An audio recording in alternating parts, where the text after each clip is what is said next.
Hello, everyone, and welcome back to the English Learning Podcast. I'm your host, Sarah, and I'm really excited to have you here today.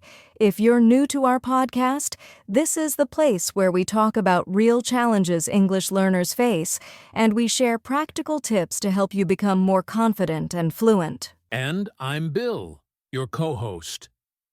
Thanks for joining us. We know that learning English is a long journey, and sometimes it feels smooth.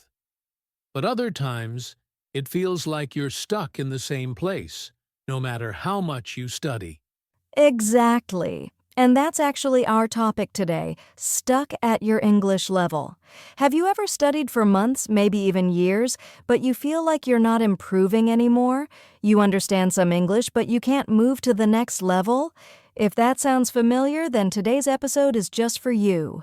Yeah, because the truth is, almost every learner experiences this.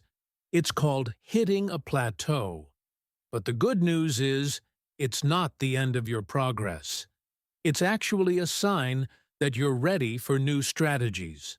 That's right. So, in this episode, we'll talk about why learners get stuck, what it really means when you're at a plateau, and most importantly, how you can break through it and keep moving forward with your English. So, stay with us, because by the end of this conversation, you'll have clear ideas and practical steps to push yourself past that stuck feeling. Let's get started. So, Bill, before we talk about solutions, let's make it clear, what does it really mean when someone says they're stuck at their English level? Good question. Being stuck usually means you've been learning for a while, but you don't feel any improvement. At the beginning, learners make progress very fast. They learn basic vocabulary, grammar, and suddenly they can introduce themselves, order food, or understand simple conversations. That feels exciting.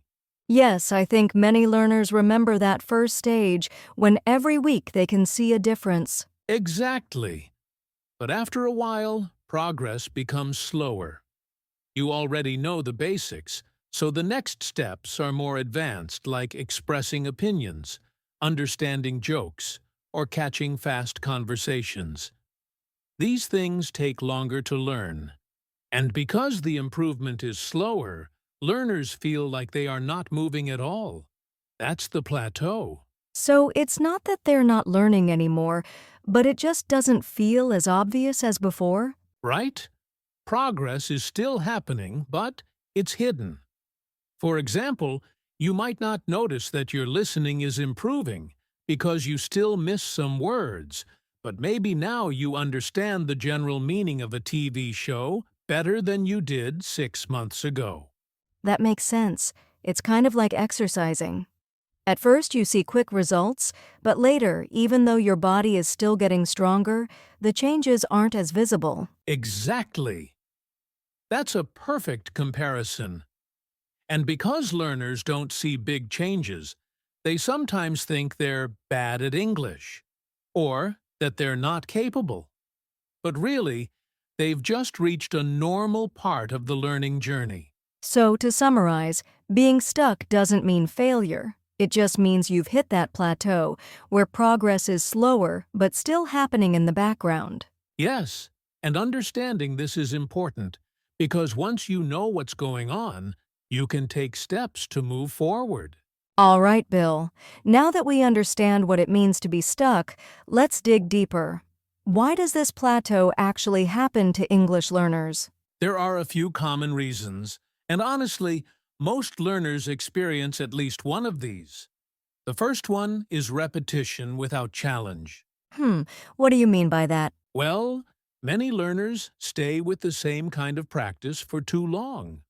For example, they might always watch beginner-level videos, or read simple stories, or practice the same phrases over and over.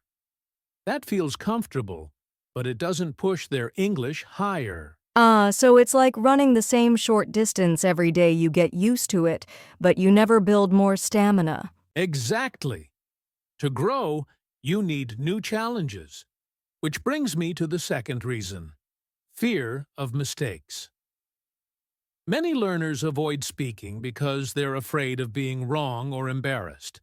Oh, yes, I hear this from students all the time. What if I say it wrong? Or what if people laugh at me? Right. And the problem is, if you avoid speaking, you don't get enough practice.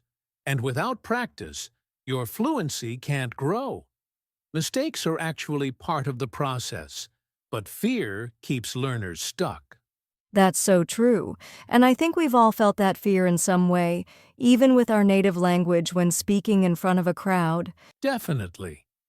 Now, the third reason is passive learning. Many learners only listen to English or watch shows, but they don't use English actively. For example, they watch Netflix in English, which is great. But if they never try to summarize the episode or discuss it with someone, they're not really training their speaking or writing. So it's like eating food but never exercising. You're taking in energy but not using it. Exactly! You need balance. And the fourth reason is lack of clear goals. Sometimes learners just say, "I want to be fluent," but that's too big and too vague. Without smaller, specific goals, it's hard to measure progress. And when you don't see progress, you feel stuck. Yes, I think that's a big one. For example, instead of saying, I want to be fluent, maybe set a goal like, I want to order food confidently in English this month. That way, you can actually see yourself improving. Exactly. When learners don't set those smaller steps, they get lost and feel like they're not going anywhere. So, if I put this together, learners get stuck because they repeat easy things, they're afraid of mistakes, they learn passively instead of actively, and they don't set clear goals. That's right. And the good news is, once you understand why you're stuck, you can do something about it. All right, Bill, now comes the most important part. What can learners actually do to break out of this plateau and keep improving? Great question. I'd say there are 5 main strategies that really work. Let's go through them one by one. Perfect. What's the first one? Number 1 is change your input. If you've been watching the same type of videos or reading the same kind of books, your brain stops learning new things. You need fresh input. For example, if you always listen to English news, try listening to podcasts about travel or technology. So basically, surprise your brain with something different? Exactly. It forces your brain to pay attention and learn new words, new expressions, and new styles of English. Okay, that's great. What's the second one?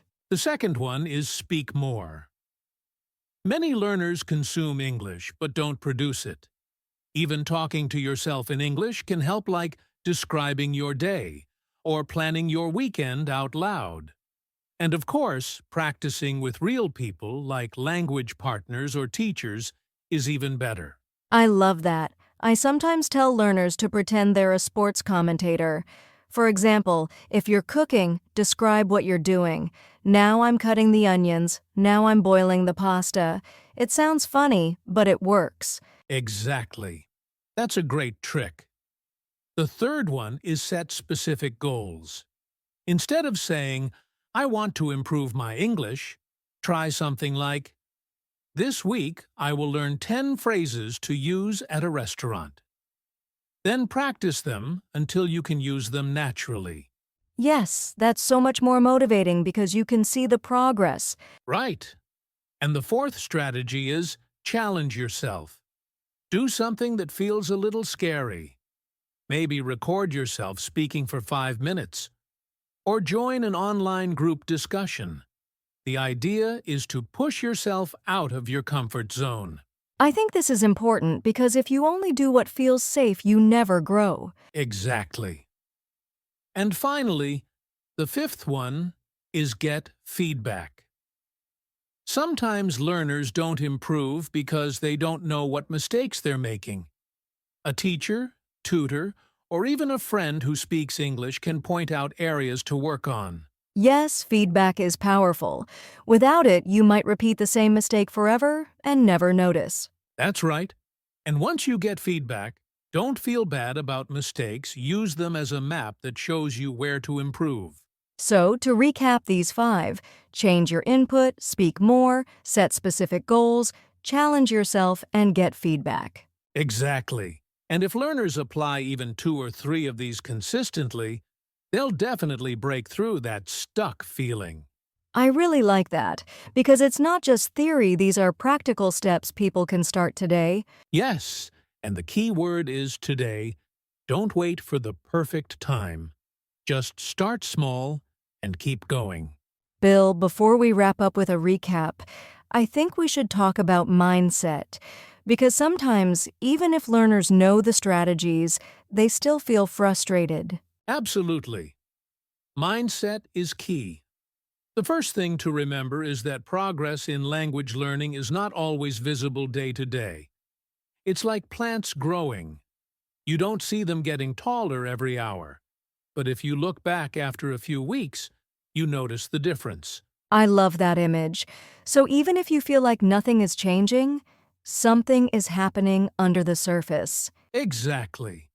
And the second thing is, celebrate small wins. Maybe today you understood a new word in a TV show, or maybe you managed to introduce yourself confidently to a stranger. These small steps are proof that you're moving forward. Yes, I think too many learners only focus on big fluency and forget to notice these little victories.